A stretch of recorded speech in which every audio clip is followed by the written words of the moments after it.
Hello អ្នកនាងចាអ្នកខ្ញុំមកធ្វើការញ៉ាំអាហារសុខភាពទៀតណាអ្នកនាងចានេះយើងសមមួយទៀតចាសូមបងប្អូនខាងនេះគឺយើងមានជាមួយនឹងនេះបកាមានអីហើយមានបង្ទាមានជាមួយនឹងពេញប៉ោះមានជាមួយនឹងស្ដែកចាហើយមានជាមួយនឹងបន្លែកស្វាយកសក់ដូចជាស្ពៃពេលដល់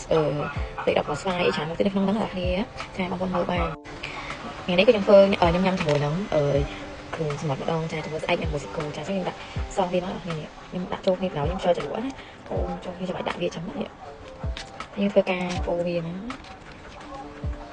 ខ្ញុំកូរដាក់ចូលវាគ្នាហ្មងខ្ញុំចូលជ្រលក់ហ្នឹងនេះហ្នឹងហ៎គឺគឺប៉ះ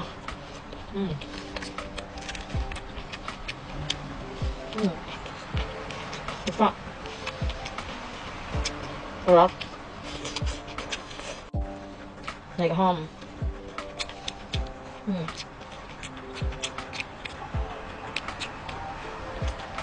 ตรงนั้นตรงที่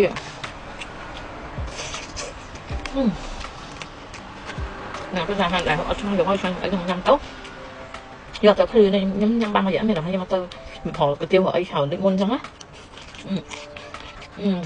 trong phòng khách sạn hộp hai cái đồ ăn hay là mấy trọng thiện của nó vai phòng đại trà không